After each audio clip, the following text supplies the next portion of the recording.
Bonjour à tous, j'espère que vous allez bien.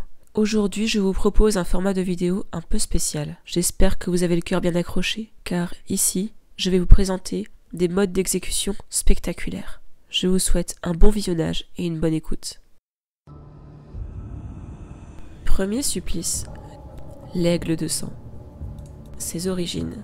L'aigle de sang est un supplice issu de la Scandinavie médiévale. Cette zone géographique correspondrait actuellement au Danemark, à la Norvège et à la Suède. Il s'agit de l'époque des Vikings, se déroulant du 7e au 11e siècle. Il n'existe pas de preuve que ce mode d'exécution ait réellement existé. On peut néanmoins en trouver quelques témoignages dans la littérature de l'époque, dans les légendes, notamment dans l'Edda poétique, qui est une compilation de poèmes sacrés issus de la mythologie nordique. On attribue deux significations à ce supplice, un sacrifice au dieu Odin et la vengeance d'un père. Son déroulement. La personne qui recevait ce supplice devait se tenir à genoux, les bras en croix. Celui qui exécutait la sentence se servait dans un premier temps d'une lame afin d'inciser le dos de la victime sur toute sa longueur. Puis, se munissant d'une hache, il brisait les côtes pour les séparer de la colonne vertébrale et les déployer comme les ailes d'un aigle. Enfin, les poumons étaient extraits de la poitrine de la victime, toujours vivante, et déposés sur ses épaules.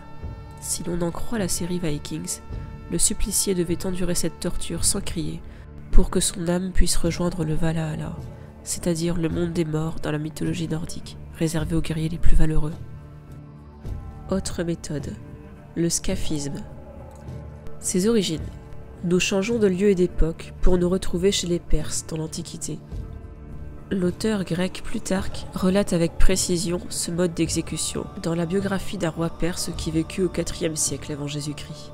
Le mot scaphisme est d'origine grecque. Il signifie petit vaisseau ou barque, ou encore tout objet que l'on peut creuser. Son déroulement. Le scaphisme est une méthode d'exécution particulièrement horrible, donc si vous avez l'âme sensible, je vous conseille de ne pas écouter ce qui suit. J'ai trouvé deux versions différentes, mais avec quand même des points communs. Dans les deux cas, la victime était nourrie de force et notamment gavée et recouverte de lait et de miel. Je vous laisse en deviner la raison et les conséquences de ce gavage. On mettait cette malheureuse personne à la renverse dans une caisse creuse, en laissant simplement dépasser les bras, les jambes et la tête. Selon la version de Plutarque, une autre caisse était clouée par-dessus, de manière à enfermer une partie du corps de la victime. Selon sa version encore, le corps était progressivement dévoré par les vers, attiré par le miel et la souillure accumulée, car la victime était laissée là pendant des jours. Alors je ne vais pas vous faire un dessin, je vous laisse imaginer le type de souillure qu'on pouvait y trouver. Selon une autre version encore, la personne était simplement attachée à une barque et laissée à l'abandon dans un marécage. Elle se faisait ainsi dévorer vivante par les insectes et les oiseaux, attirés par le miel et la saleté accumulée. Ce calvaire pouvait durer au moins une quinzaine de jours avant que la victime ne soit enfin libérée par sa mort. Dernière méthode d'exécution, le lingxi. Son origine. Nous voyageons maintenant en Chine, pays qui ne manque pas d'imagination concernant les méthodes de torture. Le supplice du lingxi, aussi appelé la mort aux 1000 coupures, était infligé pour des crimes exceptionnels, notamment en cas de rébellion contre l'empereur.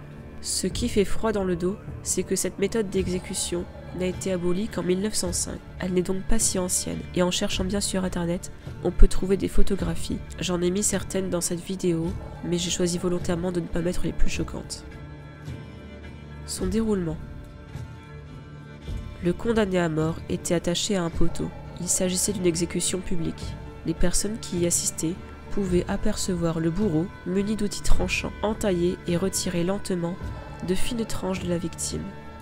La peau, les muscles, la poitrine, les membres et même les organes étaient retirés de la victime, toujours vivante, maintenue éveillée le plus longtemps possible grâce à de l'opium. Le bourreau mettait fin à ce calvaire en finissant par lui trancher la tête, après avoir bien sûr préalablement tranché tous les autres membres. Il ne restait du condamné qu'une bouillie informe à la fin de l'exécution, comme on atteste les photographies de l'époque. Et voilà, nous arrivons au terme de cette vidéo. N'hésitez pas à mettre dans les commentaires la méthode d'exécution qui vous a le plus marqué ou choqué. Dites-moi aussi si vous les découvrez ou si vous les connaissiez déjà. Je vous conseille aussi de regarder les liens que j'ai mis en description de la vidéo. Dites-moi également si vous voulez encore voir ce type de vidéo sur ma chaîne. Merci d'avoir regardé ma vidéo jusqu'au bout et à bientôt.